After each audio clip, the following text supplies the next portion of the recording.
बिस्मिल्लाहिर्रहमानिर्रहीम। अस्सलाम वालेकुम व्यूअर्स, मैं हूं तसव्वुर अब्बास और उम्मीद करता हूं कि आप सब खैरियत से होंगे।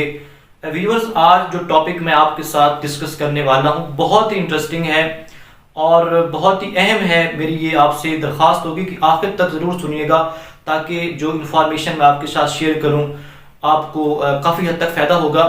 तो आप मेरे पीछे देख सकते हैं कि मैंने यहाँ पर कुछ टर्म लिख के रखी हैं और ये ऐसी टर्म्स हैं कि इनका ताल्लुक किसी एक फील्ड के साथ नहीं है कि सीएस वाले के लिए है या इनको जो है वो पढ़ना है या आईटी वालों के साथ इनका कोई लिंक नहीं है। ये कोई भी शख्स है जो किसी भी फील्ड के साथ लिंक है तो वो आप इनको देखते रहते हैं, इनके साथ आपका वास्ता काफ़ी हद तक पड़ता है। जैसे कि अगर मैं बात करूं sign in, log in, resume, CV, Gmail, email, update and upgrade, तो इस हवाले से मैं आपके साथ जो इनके अंदर मेन डिफरेंस है वो मैं आपके साथ शेयर करूंगा। तो चलते हैं कि यहाँ पे हम देखते हैं फर्स्ट वन हमारे पास है sign in versus log in. Sign in के अंदर देखते हैं कि क्या डिफरेंस है और लॉग इन। अगर आपने किसी भी वेबसाइट को एक्सेस किया तो आपको जब उस एक्सेस करने के बाद आपने वहां पे जो भी एक्टिविटी परफॉर्म करनी थी तो आपने अगर वहां से बाहर आना है तो आपको साइन आउट करना होगा और यहाँ से आपको जो है वो लॉग आउट करना होगा। लेकिन जो यहाँ पर मेन डिफरेंस है जो मैं आपसे शेयर करना चाहूँगा, आजकल सिक्योरिटी की वजह से जो कि डेटाबेस में काफ़ी ज़्यादा सिक्योरिटी की ज़रूरत है तो उस बिना पर वो जो डिफरेंस है वो बहुत कम हो गया लेकिन अभी भी मौजूद है। और वो ये है कि जब कोई वेबसाइट आपसे साइन इन का ऑप्शन मांगती है तो उसमें ये होता है कि वो जो वहां पे जाकर जो भी एक्टिविटी परफॉर्म करते हैं वो उसका कोई रिकॉर्ड नहीं रखते। फर्ज करें आपने जो है वो कोई वेबसाइट ओपन की और वहां पे जाके आपने कोई ट्रांजैक्शन की है या वहां पे जाके आपने कोई चीज लाइक की है, पिक को लाइक किया है, तो उनके पास उसका कोई रिकॉर्ड नहीं होगा। लेकिन अगर हम इसके बरअक्स बात करें लॉगिन की, तो लॉगिन जो वेबसाइट, जैसा कि अगर हम बात करें फेसबुक की या बहुत सारी और वेबसाइट हैं, तो वो जब आपसे लॉगिन करवाती हैं तो वो आप वहाँ पे जो भी टास्क परफॉर्म करते हैं, जो भी एक्टिविटी आप वहाँ पे कर रहे होते हैं, उनके पास ओवरऑल जो है वो रिकॉर्ड वहाँ पर मौजूद होता है। तो ये जो इनके अंदर मेन डिफरेंस था लॉगिन और साइन इन के अंदर, कि यहाँ पे आप जो भी टास्क परफॉर्म करते हैं, जो भी एक्टिविटी परफॉर्म करते हैं, उनके पास आपका कोई रिकॉर्ड नहीं होता है। लेकिन जहाँ पे आप लॉगिन करके एक्सेस करते हैं वेबसाइट को तो आप वहाँ पे कोई भी ट्रांजैक्शन, कोई भी आप वहाँ पे अगर काम करते हैं तो उनके पास आपका हर सेकंड का रिकॉर्ड मौजूद होता है। तो ये इनके दरमियान मेन डिफरेंस था। अभी हम देखते हैं सेकंड वन हमारे पास है रिज्यूम और सीवी। ये तकरीबन हर बंदा ही इससे वाकिफ है, चाहे वो किसी भी फील्ड का है। रिज्यूम और सीवी जिसको हम बोलते हैं करिकुलम विटाए, तो रिज्यूम हमारे पास सीवी ही होती है, लेकिन यहाँ पर बहुत, अगर मैं कहूँ कि मिनिमम बहुत कम जो इंफॉर्मेशन होती है वो पूछी जाती है और ये मिनिमम जो है मैक्सिमम एक पेज की होती है हमारे पास रिज्यूम।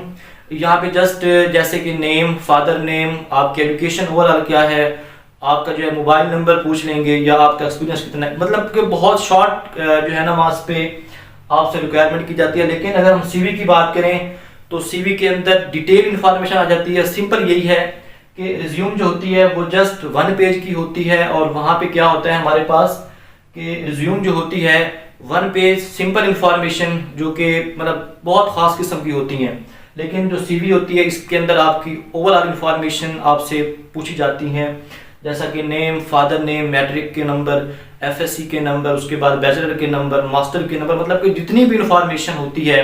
जैसा कि अगर आपको मिसाल दूं, जिस तरीके से आप फोर्सेस में अप्लाई करते हैं ऑनलाइन या फिर जो है वो आप पीपीएससी का अप्लाई करते हैं ऑनलाइन, तो वहाँ पे आपसे सारी इंफॉर्मेशन 1 to all, आपका पर्सनल डाटा, आपकी एजुकेशनल डिटेल, सब कुछ वहाँ पे आपसे पूछते हैं। तो वो चीज़ जो है वो आपकी सीवी में आ जाएगी।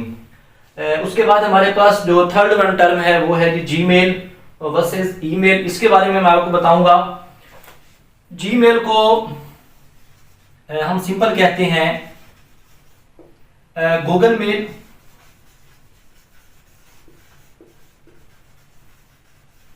और दूसरी जो हमारे पास है ईमेल, इसको हम बोलते हैं इलेक्ट्रॉनिक मेल।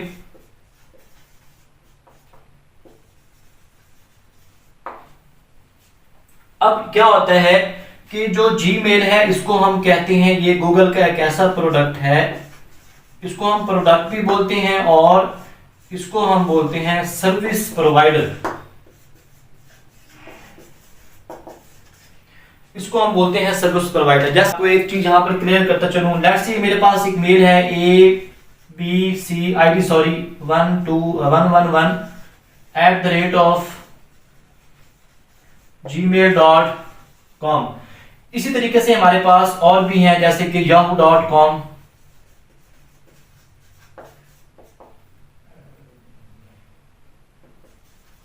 और हमारे पास hotmail.com, बहुत सी हमारे पास ऐसी सर्विसेज हैं।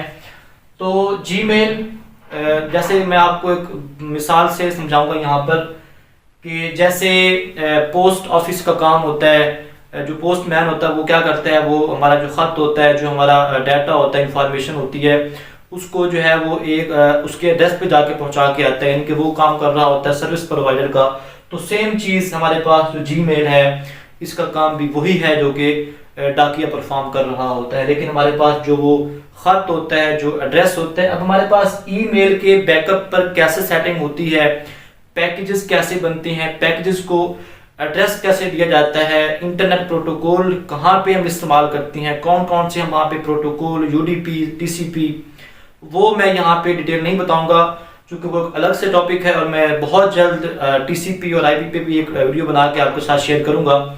यहाँ बस आप इतना समझ लीजिए कि ये हमारे पास वो खत है, वो डाटा है जो कि डाकिया जाके पहुंचाना है।